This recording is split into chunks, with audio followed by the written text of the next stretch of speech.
So instead of being in the home studio today, we're at a real studio. Let's go.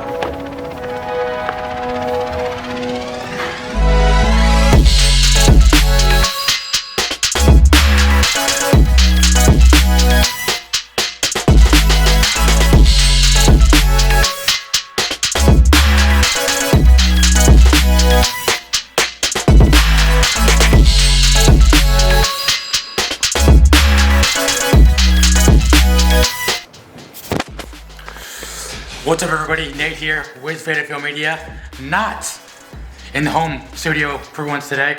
Today we're actually in the Light Factory, which is Mr. Yohance Bailey's photography's, studio. You have anything to say to the people? Flash photography is for the birds. We're doing constant light today.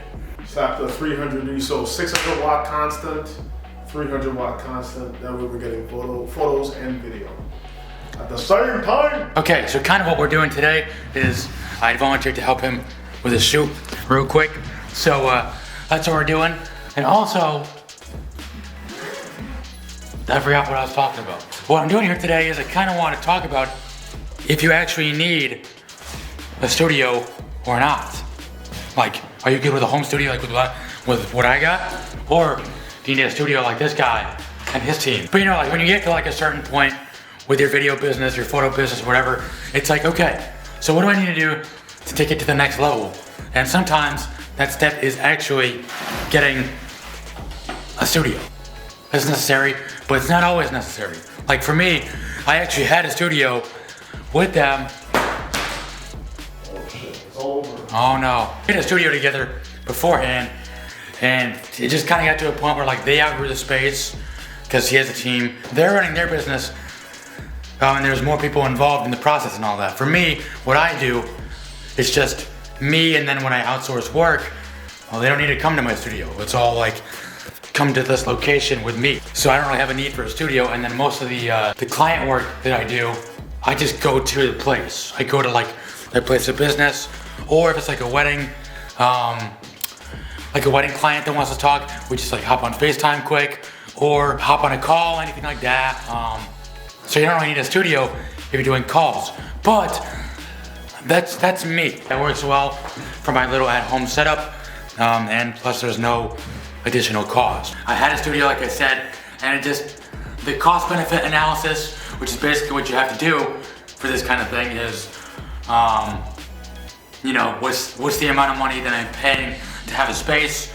What's the amount of money I could be saving if I didn't have a space? And if it's really providing me that amount of value to have a space? That's a lot of, I said space a lot. A lot of space, outer space. Check out ET over here.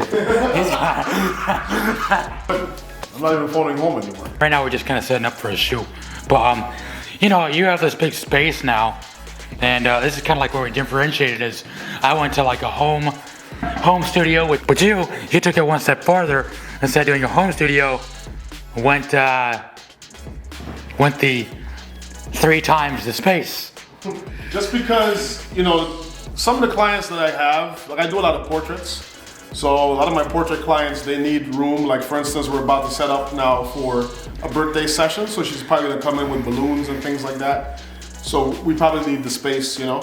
And we also do like to do behind the scenes videos for them and so on. And we have a lobby area, we have a bathroom area for them to get dressed and so on. So we just felt like with the clients that we have, a bigger space was more necessary.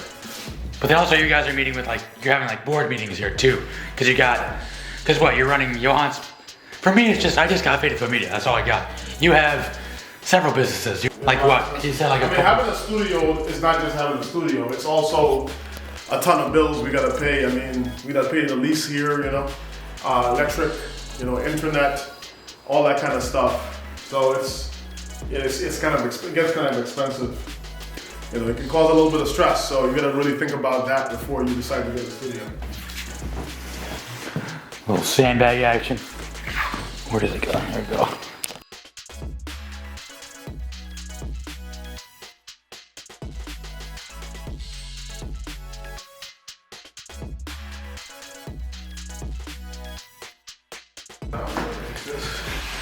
This has to be our most Questionable setup. Yeah, 10 feet in the air, just chilling. What do you mean questionable? It's totally safe. You can swing a large child off of the edge of that. Just don't call OSHA. I think the people who need a studio are people who have need for a studio. And that includes people who need studios. So yeah, I know this video is kind of like all over the place, but you know, it's basically what it comes down to is like, do you, in your budget and in your, this is so bright, in your budget and in your like your wheelhouse, like do you think you need a studio? The answer is, are your finances there? And also, just the usefulness for it. Like for me, I had the budget to have a studio, but like, it really wasn't doing the studio things that I couldn't do at home, you know? He's got a team, and plus other photographers also come in here and do photo shoots as well. So that's also, you know, something you can think about. Yeah, the studio is also a business of its own, you know? Yeah. Like, so the studio is basically like a business. You know, really consider the pros and cons the studio could do for you, because that's where it is. Could a studio do anything for you? No? Probably shouldn't get one. So yeah, that's it. That's all I got. You have any final thoughts? The only thoughts I have is, where are the Jedi?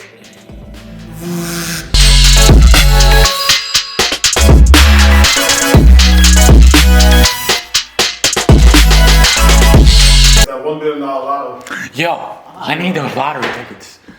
Yeah. I'm gonna buy some tonight. Is that lottery still going? Yeah. No one's won yet.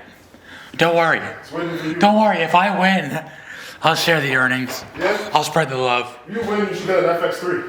That's true. I get a Canon You should get I get Canon R7 though. You should get a Canon Rebel T3. T3i. Let's go. That camera's iconic. Change the game after that, man. It did.